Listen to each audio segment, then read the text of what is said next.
Panama leaks کا ہنگامہ ابھی تھما ہی تھا کہ پیراڈائز پیپرز کی صورت میں ایک نیا طوفان عالمی منظرنامے پر ظاہر ہو گیا جو بظاہر پاناما سے زیادہ چشم کشا اور حیران کن ہے۔ یاد رہے کہ پاناما پیپرز پاناما مشہور لا فرم موزیک فونیسکا کی 1 کروڑ 15 لاکھ دستاویزات پر مشتمل تھا، جن میں 50 ممالک کے 140 افراد کے ناموں کو سامنے لایا گیا تھا اور ان پیپرز کی تیاری میں 376 صحافیوں نے کام کیا تھا، جبکہ پیراڈائز پیپرز کو 2 کمپنیوں برمودا ایپل بی اور سنگاپور ایشیاٹک ٹرسٹ نے تیار کیا، جن میں 47 ممالک کے 127 نمایاں افراد کے نام اور 1 کروڑ 34 لاکھ دستاویزات شامل ہیں، جن میں 180 ممالک کی 25,000 سے زائد کمپنیاں، ٹرسٹ اور فنڈز کا ڈیٹا شامل ہے، اور اس کام کے لیے 67 ممالک کے 381 صحافیوں کی خدمات حاصل کی گئی ہیں۔ یاد رہے کہ پیراڈائز پیپرز میں 1950 سے لے کر 2016 تک کا ڈیٹا موجود ہے، اور ان ڈیٹا بیسز میں دنیا کی مصروف ترین خفیہ حدود کی دستاویزات کا 5واں حصہ شامل ہے۔ حیران کن امر یہ ہے کہ پیراڈائز پیپرز میں جن ممالک کے سب سے زیادہ شہریوں کے نام آئے ہیں، ان میں امریکہ 25,414 شہریوں کے ساتھ سر فہرست ہے، برطانیہ کے 12,707 شہری، ہانگ کانگ کے 6,120 شہری، چین کے 5,675 شہری اور برمودا کے 5,124 شہری شامل ہیں۔ ایک رپورٹ کے مطابق سابق وزیر اعظم پاکستان شوکت عزیز سمیت تقریباً 135 ایسے پاکستانیوں کے نام بھی سامنے آئے ہیں جن کے اپنے نام سے یا پھر آف شور کمپنیوں کے نام سے سوئس بینکوں میں اکاؤنٹس موجود ہیں، اور پاکستانیوں کے حوالے سے ملنے والا بیشتر ریکارڈ برمودا، برٹش ورجن آئی لینڈ، کیمین آئی لینڈ، مالٹا اور دیگر ملکوں سے ملا ہے۔ تفصیلات کے مطابق نیشنل انشورنس کارپوریشن لمیٹڈ کے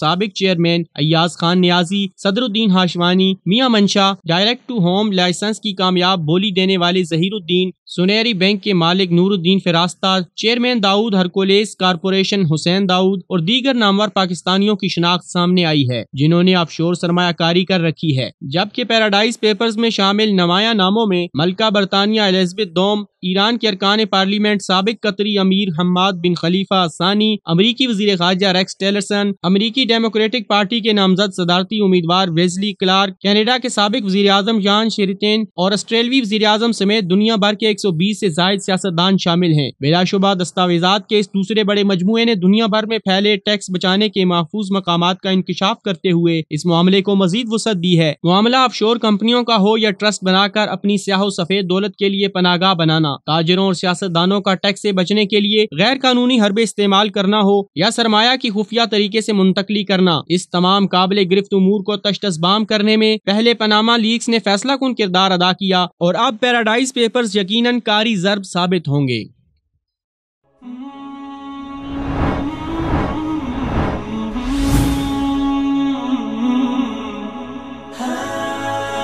دنیائے اردو کا